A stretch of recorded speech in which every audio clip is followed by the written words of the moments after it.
Welcome back, my gardening friends. Well, it's Saturday the 11th of February 2023. It's 8:30 in the morning and I'm going to see what jobs I can get done today. So we'll keep giving you a bit of a timeline as to how we're getting on. In a recent video we found 3 of these trays. We've sorted them all out. This is the one that I keep at the allotment, and they do get brittle, so we'll take a good tray. Maybe get rid of the rubbish first.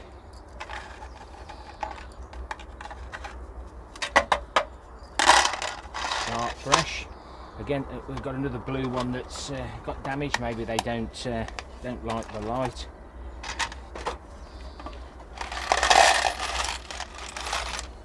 A few mixture nails there. But now I've got the extra boxes, I'm going to see if I can get everything all together instead of wasted. I think there's one square one broke. It's just got a bit of a split in, so let's do it now. Then I'll know exactly where I am. Let's get that chucked off, I'll reuse it and regret it. So that's all back in one piece.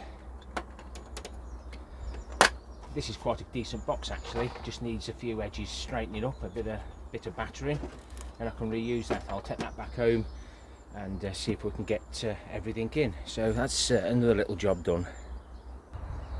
Well, I think it's about time I replaced my gate. A cable tie, a few screws and the number holding it together. So let's recycle a pallet into a gate. And if you want to see how I built or made my pallet gate on plot 1, it'll be on the end screens right at the end. Just press it and you can watch that video.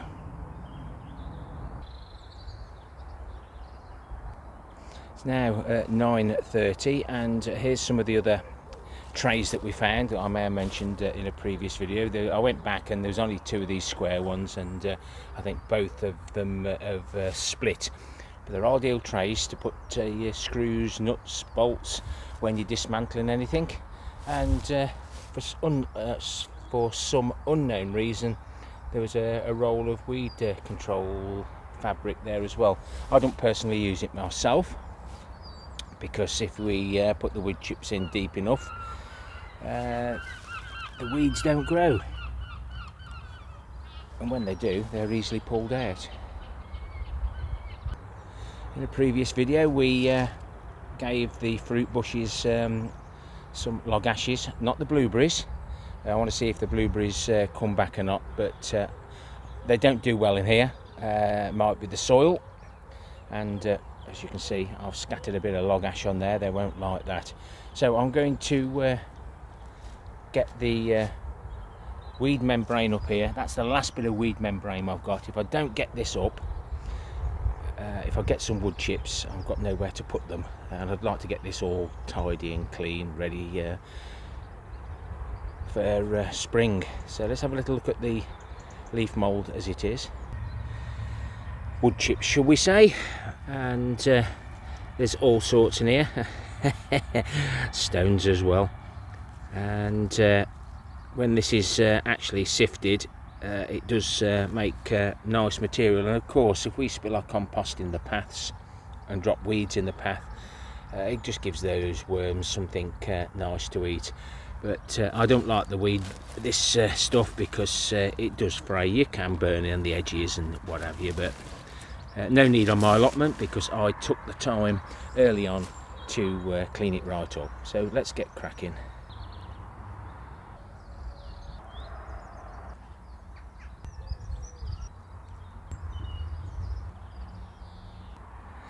It's 11:30 and I've just got myself now 1,100 litres of 4-year-old wood chips.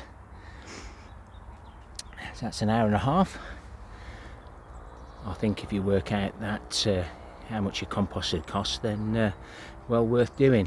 So what do 4-year-old wood chips look like when we sift them?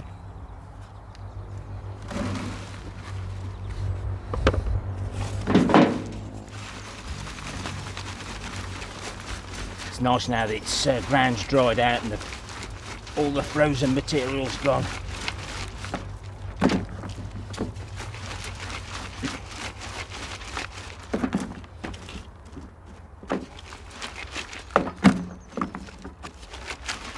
Not going to rub that through too much, but I'll be adding some of this to my potatoes. Unsifted, of course, but I'll use that as a mix, leaf mould and wood chips, equal parts for seedlings. So I'll stack these 11 bags up behind the square foot gardening. There's 3 bags left from the 3-year-old wood chips 12 months ago, so the worms will have been in those, but ideal to do. And I still have 6 bags of the material that we had in the permanent potato bed before we dismantled it. Now the ground's not so frozen, I'm going to put my first potatoes in 2023. Morris Bard, my save seed. I've got 3 left. Rats took 1. I won. 1 shovel of 2-year-old leaf mould.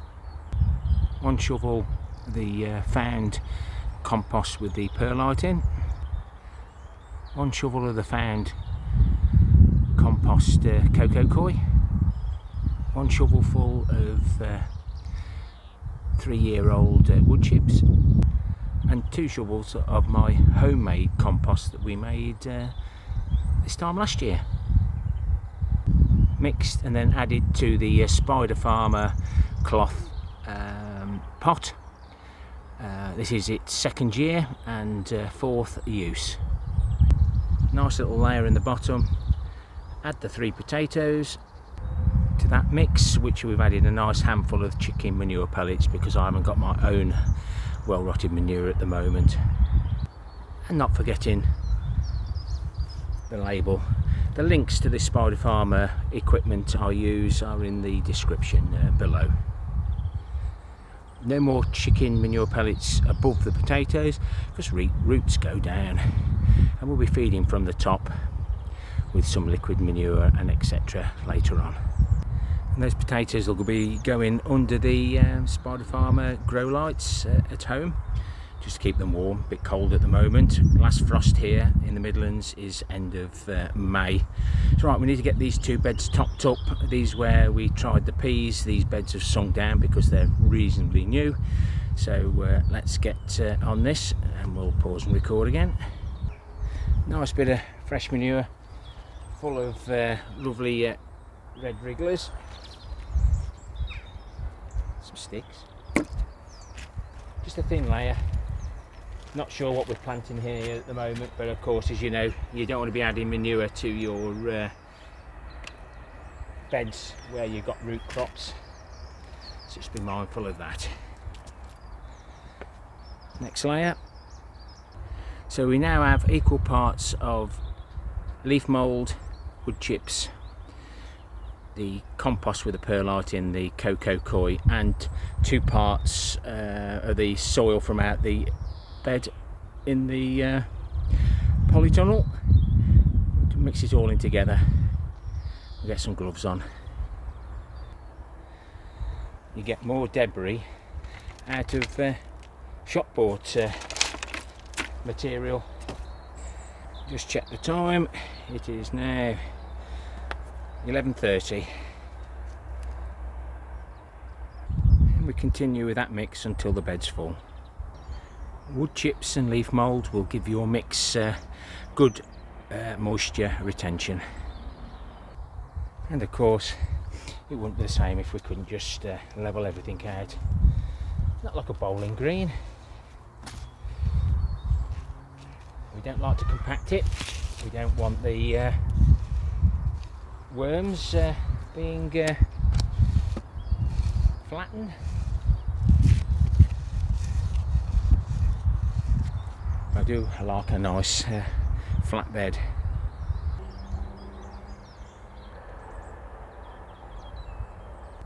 Wow, it's that smooth I could eat my dinner off that.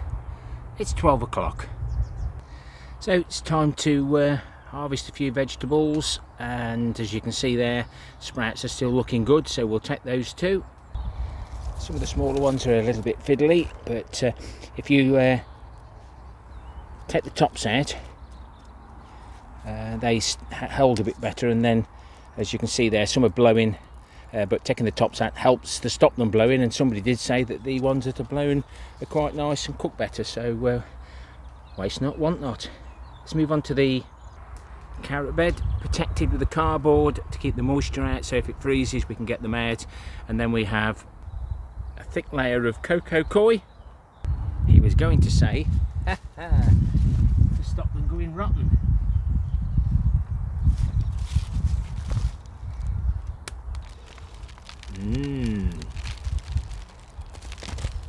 Put the worm back. We'll compost that one. We were plagued with ones that were forking last time. No editing here, so you get what you see. Oops, a daisy.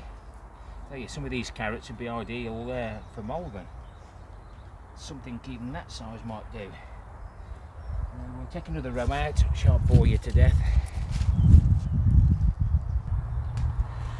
And we've just got these out of the next row.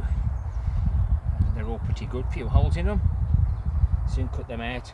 So we'll get that tidied up now, moved, compost back, covered up. And if you wanted to grow carrots like I do, then why not subscribe? It's as simple as that. So it's the same with the parsnip bed. I grow about 24 parsnips, that lasts us. No good leaving them in the ground too long. Oh, it's still a little bit cold and icy. You can see now they're trying to start to regrow, and this year they would actually go to seed. It's an F1, so you struggle to get anything from that. We're about halfway through the parsnips now. I'm helping the parents out, so we've got 2, 4, 6, 8, 9, 10 parsnips left, so about another 10 weeks supply. As he goes to sneeze.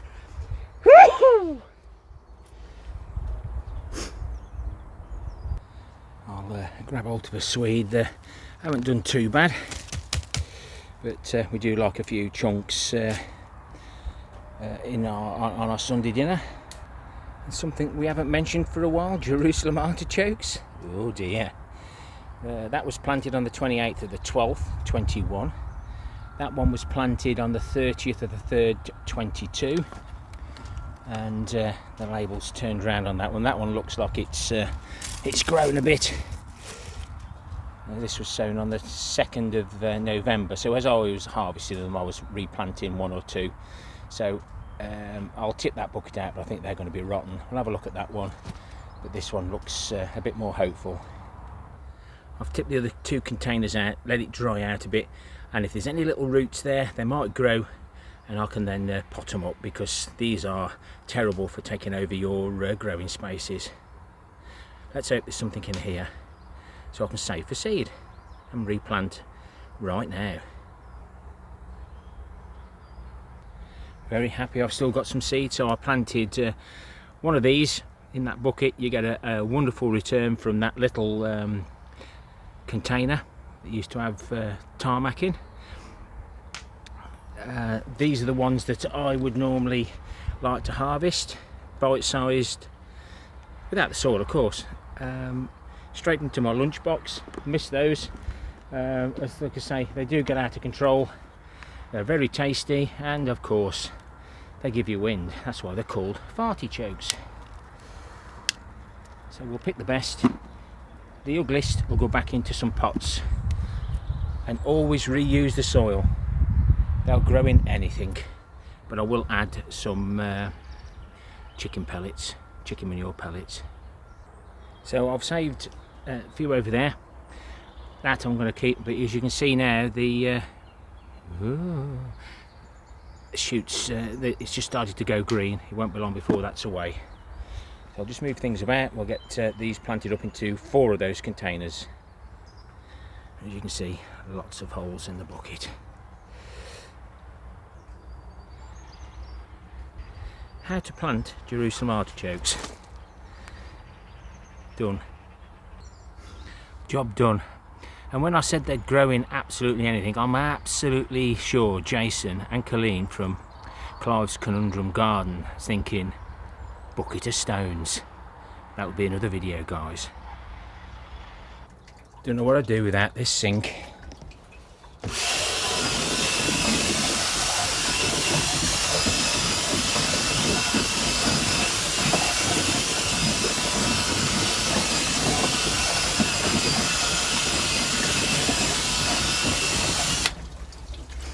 Sharp boy to death, but I know you like to see my toilet brush. Mrs. K's still looking for it.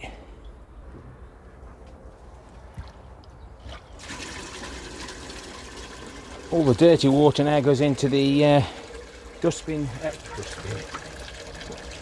Oh, I can't stop it. Help, help, help. Oh no, it's overflowing. Never mind. All the soil and everything that we've got goes into the watering can, goes back on the beds. Don't tell Mrs. K I'll clean the sink as well. She'll have me doing it. That's a real nice harvest for middle of February 2023. And yes, wonky carrots. That one is certainly very interesting. Well, my allotment gate's been with me since 2014. I did quite a bit on my allotments before my first video, all that way back, and now my allotment gate can keep me warm. It's now 1 o'clock, and we'll just add a bit more to the fire.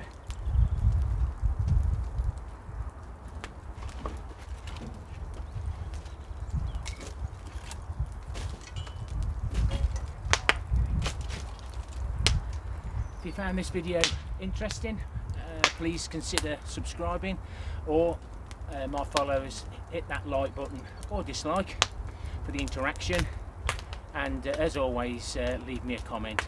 But have a look back on the comments, add to the comments, share your views, and I always like to reply to all the comments, as long as they're not the naughty ones, to the naughty sides.